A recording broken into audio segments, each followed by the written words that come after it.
So I show up to temple. I think it was for Sunday school. And the Grand Sheik is there. And he looks kind of flustered.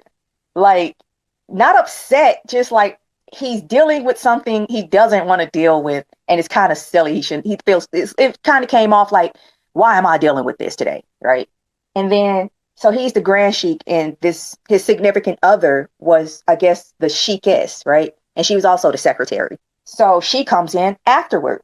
And I'm like, that's interesting. I thought y'all always rode in together. All right. I'm sitting in the back, minding my business. She gets up. Oh, no.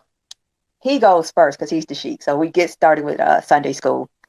And he reads the chapter I just read, chapter 22, Duty of a Husband. And he specifically targeted the first verse. Take unto thyself a wife and obey the ordinance of Allah.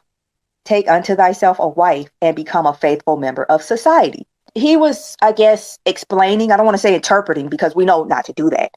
He was explaining that you have to really be careful when you're reading Noble Drew Ali's writings, because every jot and tittle means something, right? The placement of that semicolon, instead of using a comma, he did that for a reason, right?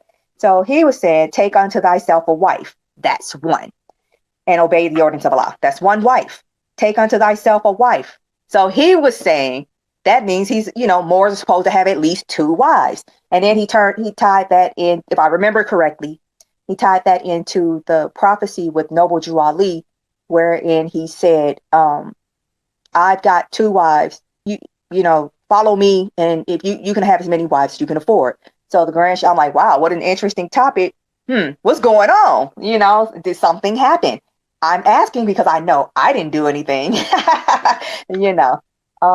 So then she gets up and she's upset, right? Emotional. And I'm like, wow, I'm embarrassed for you type of thing. Come out. Why is it we have to have polygyny?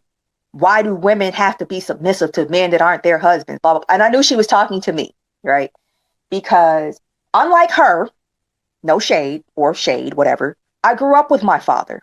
All the women I knew personally were married.